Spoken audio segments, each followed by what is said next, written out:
ये पूछ रही हूँ कि हमें अच्छा, रिकॉर्डिंग हो नवरात्रि। रही है। हाँ दीदी, हाँ हमें नवरात्रि में विशेष पुरुषार्थ थोड़ा बहुत, जो कि हम बैठा योग तो हम पूरा कर नहीं पाते हैं रोजाना, हाँ बैठा योग नहीं कर पाते हैं। बस एक घंटा मिलाकर या 1.5 घंटा लगा लो, कभी शाम का या सुबह का। या सुबह का तो मैक्सिमम मिस भी हो जाता है कभी कभी, नींद की वजह से, या वैसे भी बहुत सारे रीजन है जो हम टाइम से नहीं सोते हैं, या बैठते भी हैं टाइम से तो नहीं कर पाते हैं, या नींद आ जाती है, या और भी कुछ है, बहुत सारे रीजन है। लेकिन बीच बीच में बाबा याद तो आते हैं, ऐसा नहीं कि बाबा को हम भूल जाते हैं, लेकिन बीच बीच में हम अपने काम में भूल भी जाते हैं और बीच बीच में याद भी करते हैं। तो मैं ऐसा कुछ पुरुषार्थ, मतलब सारे दिन बाबा दिमाग में तो रहते हैं, लेकिन ऐसा कोई पुरुषार्थ जो विशेष शक्तियां हम इकट्ठी कर सके, बोलते हैं नवरात्रि में थोड़ा ज्यादा इकट्ठी शक्तियां, हम उसको हम कैसे करें हम? हाँ। देखो, शक्तियां जो हम इकट्ठा करना चाहते हैं, सबसे पहले तो हमको शक्तियों के बारे में समझना है। शक्तियां मतलब क्या? हाँ, क्या शक्तियां का क्लैरिटी है कि बाबा हमें शक्तियां देने आया है? शक्ति कहाँ से देने आएगा? जो शक्तियां हमारी इनबिल्ड, हमारी ताकत है, बस उसी को हमारे अंदर से बाहर निकालने की वो रास्ता बता रहा है। तो शक्तियां क्या है? शक्तियां सहन शक्ति, हाँ, समाने की शक्ति, सामना करने की शक्ति, एक्सेप्टेंस पावर, एडजस्टमेंट, हाँ, किस वक्त हमें चुप रहना है, किस वक्त हमें बोलना है, ये सब की समझ, बहुत सारी, इन्हीं को सबको शक्तियां बोलते हैं। अब ये शक्तियों को हम इकट्ठा कैसे करेंगे? इकट्ठा तो कर नहीं सकते। जो चीज हमारे अंदर ही है, सहन करने की शक्ति। अब मुझे एग्जाम्पल मैं आपको बताती हूँ। जैसे हम कोई शरीर लेते हैं, हाँ, उसी हिसाब से वो शक्ति हमारी यूज हो जाती है। जैसे एक आत्मा अगर एक औरत का शरीर लेती है तो उसमें अपने आप ही सहन करने की शक्ति, हाँ, कंपेयर टू एक आदमी के आत्मा एक आदमी के शरीर में जब प्रवेश करती है उसके कंपेयर टू ज्यादा होती है। क्यों? क्योंकि एक औरत का जो शरीर मिलता है एक आत्मा को, वो एक क्रिएटर बन जाती है ना। और क्रिएटर में हमेशा शक्तियों को यूज करना। देखो, शक्तियां एक आत्मा में पहले से ही है, पर जब वो कोई शरीर धारण करती है, धारण करने के ऊपर उसके ऊपर डिपेंड करता है कि वो शक्तियों को किस तरह से यूज किया जाता है। जब एक आत्मा औरत का शरीर लेती है, फीमेल जेंडर का शरीर लेती है, तो उसको उन शक्तियों को बहुत अच्छे से यूज करना आना चाहिए। हाँ, क्यों? क्योंकि वो एक क्रिएटर है।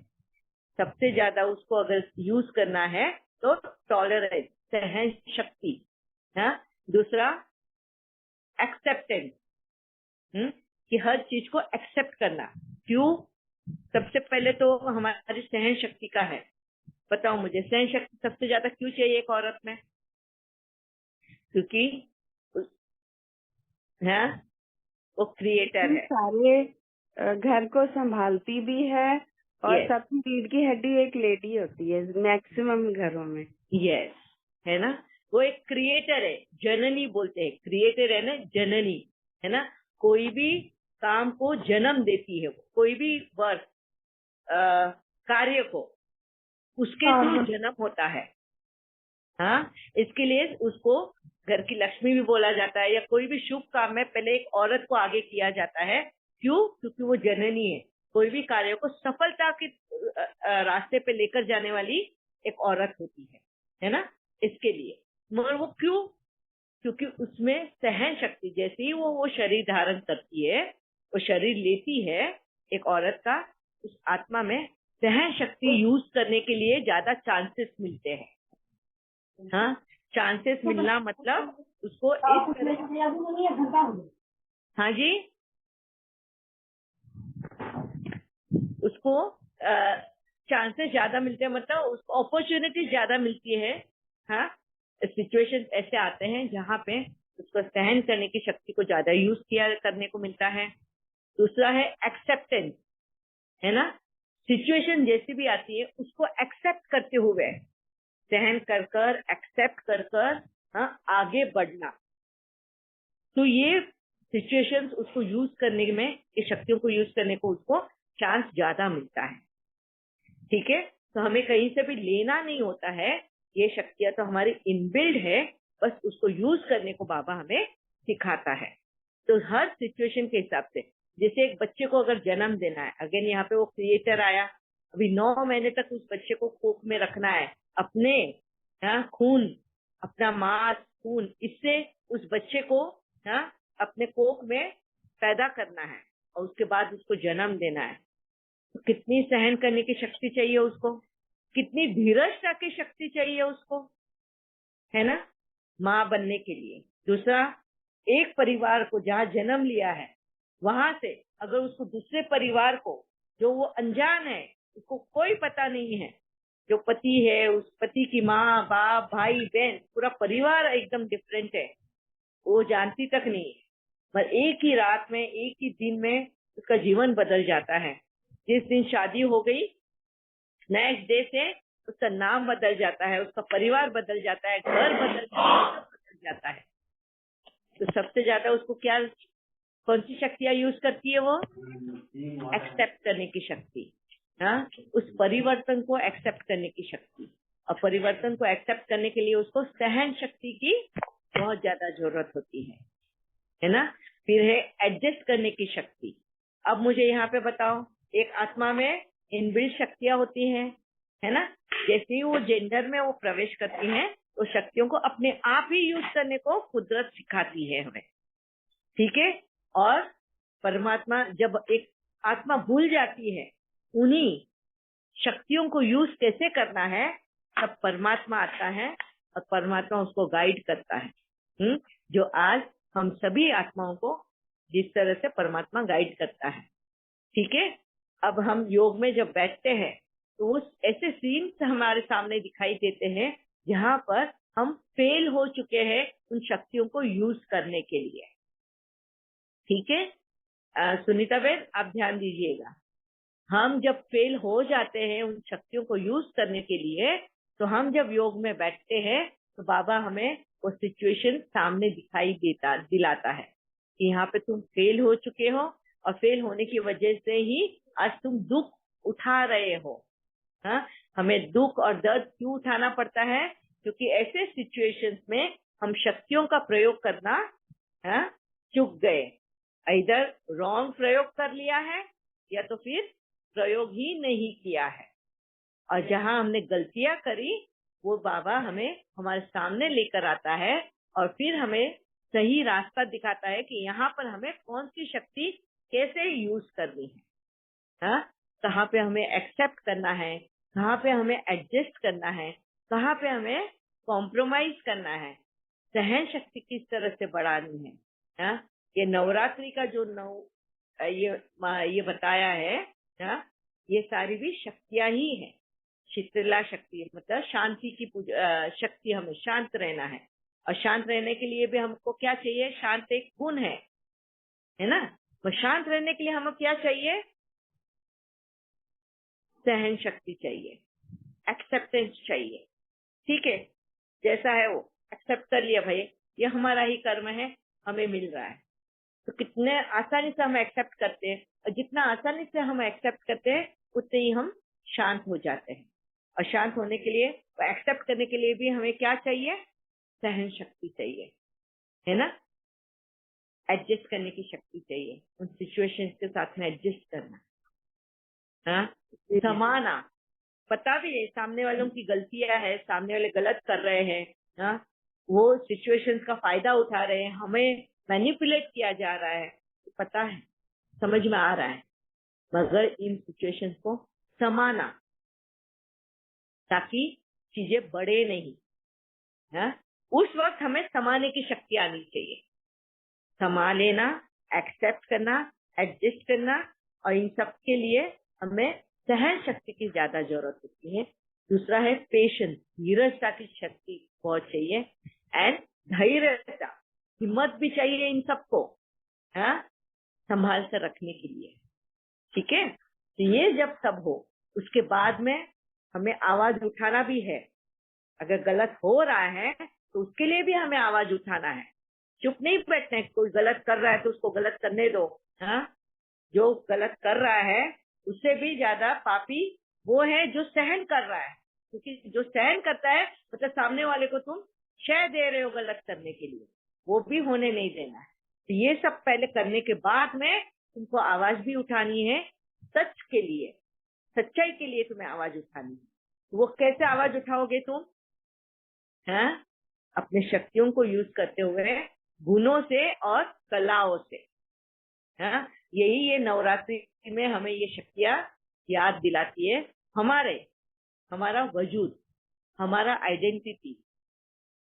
ठीक है दीदी सुनीता जैसे बहन? हम कुछ सामने से अगर मतलब कुछ अगर गलत हो रहा है तो उसका प्यार से हैंडल करना है कंडीशन को, ना कि गुस्से से। यस, वो देखना है सिचुएशन। अगर आप मुझे एक आध सिचुएशन आपके सामने आई हो तो आप मुझे बता सकते हैं, तो मैं आपको गाइड करूं उधर कि कैसे शक्तियों को, कलाओं को, हमारे गुणों को यूज करना है वहां पे। उन सिचुएशन को कर्म में क्रिएट नहीं करना है, बस सेटल करना है और सच्चे रास्ते पे चलते हुए सामने वाले को भी सच्चाई का रास्ता बताना है। जी दीदी, लेकिन लेकिन जो लोग ज्ञान के ही खिलाफ हैं तो उनको तो हम सब चीजें नहीं समझा सकते ना। कौन सा ज्ञान आप बोल रहे हो? ये ज्ञान तो यूनिवर्सल है जो बाबा हमें समझा रहा है। कोई नहीं भी दीदी, तुम धर्म ले नहीं लो, कोई भी किताब ले लो, हर किताब में, हर धर्म में यही ज्ञान है।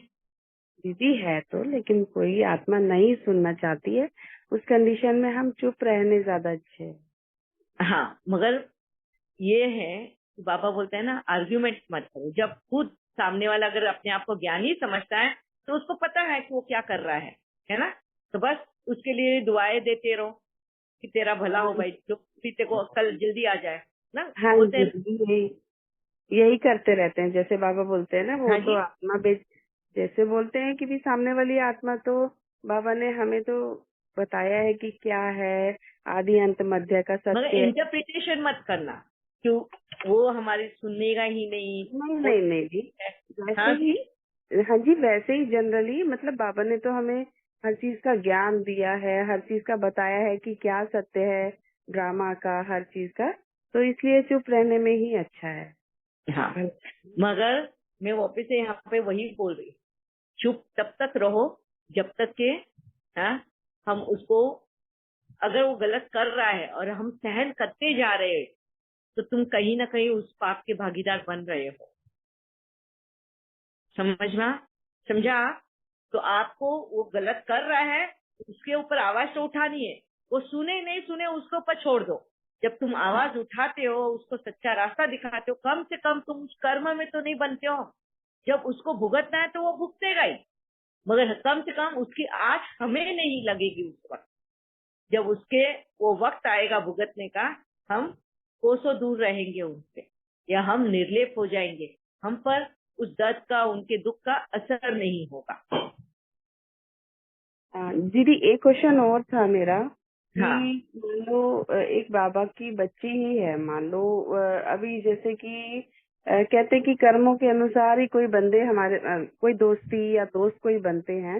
हालांकि बाबा तो कहते हैं किसी से दोस्ती नहीं रखनी है, लेकिन अगर कोई दुखी है आत्मा और वो अपना दुख हमारे से शेयर करती है, और तो हमें उसका दुख सुनकर सुनना चाहिए ना, कि नहीं हाँ, सुनना चाहिए? क्यों नहीं सुनना चाहिए? कि बाबा हमारा सुनता नहीं है क्या? हाँ और जी, हाँ किसने जी। कहा कि हमने दोस्ती नहीं रखनी चाहिए किससे? नहीं, ऐसे जनरली ऐसे जैसे कहते कि बाबा की मुरलियों में ऐसे होते भी बहुत ज्यादा गहराई, किसी से भगवान से ही एक नाता ज्यादा, पर ऐसे रखना है। और वैसे मतलब ऐसे तो सबके साथ ही रखना है जनरली, लेकिन एक सच्चा नाता ईश्वर से ही रखना है, बाकी वैसे। सच्चा नाता जब हम ईश्वर से रखते हैं ना, तो ईश्वर हमें सिखाता है कि सच्चाई का नाता ही सभी के साथ रखना है। बाबा के तो सब बच्चे हैं ना, है ना? हाँ जी दीदी, अब हाँ जी, हाँ वहां जी। पे बाबा बोलता है हर एक आत्मा के साथ में सच्चा नाता ही रखो, है? झूठा दिखावा मत करो। नहीं दिखावा करना। दीदी ये चीज है कि मतलब उनकी अगर हम किसी तरीके से अगर हेल्प जैसे वो मान लो कोई आत्मा रो रही है, रोई जा रही और एक बात को मतलब रिपीट बोल रही है, या पेशेंट है वो एंजाइटी की पेशेंट हो चुकी है, तो हमें उसके मतलब उसके दुख में जैसे हम होता भागीदार है बन जाते, सुनना चाहिए ना उसका सारी बात। यस। मैं तो पिछले 13 साल से कितनी आत्माओं का रोज सुनती हूँ। 13 साल से वो वही स्टोरी मुझे सुनाते हैं, हमेशा सुनाते हैं। उनके दुखड़े हमेशा ही रोते हैं। उनको सॉल्यूशन नहीं चाहिए होता है, उनको जी रास्ता हाँ नहीं जी। चाहिए होता है। क्यों? क्योंकि रास्ते जो हम दिखाते हैं वो बहुत कठिन है, डिफिकल्ट है उनके लिए। क्योंकि वो डिफिकल्ट रास्ता मतलब उनको उनके कंफर्ट जोन से बाहर निकालते हैं। उनको उस कंफर्ट जोन से छोड़ना नहीं है, और कंफर्ट जोन ही उनका, वो कंफर्ट जोन ही उनका दुख का कारण है। मगर उनको रोना बहुत पसंद है, उनको सिंपैथी चाहिए, दया चाहिए होती है, और बस उनका रोना उनको सुनाना होता है। तो पिछले 13 साल से कितनी आत्माएं जो मैं रात भर किसी का सुनती रहती हूँ ना, मैं बोलती हूँ ना, मैं रात में ही ये वक्त दिया करती हूँ उनको, क्योंकि वो मुझे तो डिप्रेशन पता में नहीं है। दीदी आप कब सोते हो, पता ही नहीं है। आप सोते हो तो मालूम ही नहीं है। तो वो एंजॉय करती है, उनको दुखड़ा रोने में ज्यादा मजा आता है। उनको सॉल्यूशन नहीं चाहिए अपने जीवन में, उनको रास्ता नहीं चाहिए, क्योंकि उनको पता है, उनको ये भी पता है कि सॉल्यूशन है, मगर उसमें सॉल्यूशन में क्या है, मेहनत बहुत है ना। उनको उनके कंफर्ट जोन से बाहर निकलना है, वो नहीं चाहते, इसलिए वो रोते ही रहते। तो बस उनका रोना जो होता है, रोते रहने दो। सुनो, इधर से सुनो, इधर से निकाल दो, क्योंकि हमें वही रिपीट स्टोरी सुननी है। जी दीदी, शुक्रिया जिस दीदी। वो थक गए ना रोकर, और वो तब जब आएंगे ना कि भाई हमको इसमें से सॉल्यूशन दो, इसमें से निकालो, अब हमको सहन नहीं होता ये, उस वक्त आप उनको सॉल्यूशन दे। तब तक बस हाँ जी, इसको हाँ जी का पाठ बजाना। जी दीदी, जब शुक्रिया वो भी दीदी। थक जाएंगे एक दिन रो रो के, है ना, जिस दिन थक जाएंगे, और वो कुदरत उनको कॉर्नर करेगी। कॉर्नर करना मतलब क्या? हाँ, कोने में लेगी। अब तो उनको कोई ऑप्शन ही नहीं है भागने का, ना कोई चॉइस है, बस करो या मरो। और तब उनको भागना पड़ेगा, और उस वक्त वो भाग कर तुम्हारे पास आएंगे सोल्यूशन मांगे, और तब उनको रास्ता दिखाना। उस वक्त होगा उनका मेहनत का पाठ। ठीक है। जी दीदी, शुक्रिया दीदी, शुक्रिया बाबा। हाँ जी, मगर आपको ये शक्तियों के बारे में क्लियर हुआ? हाँ जी दीदी, बहुत क्लियर, बहुत मतलब ये हमें एक अपनी ही लाइफ से लेना है यस जनरली। और बेसिक तो यही है कि जैसे हम लोग कर ही रहे हैं ये सब चीजें जो यस आपने समझाया, काफी हद तक 90% तक तो कर ही रहे हैं, लेकिन कुछ यस। एक परसेंट है जो वो बाबा करवाएगा पूरी। फेल हो जाते हैं हम, जहाँ फेल होते हैं बाबा हमें सही रास्ता, सच्चाई का रास्ता दिखाता है।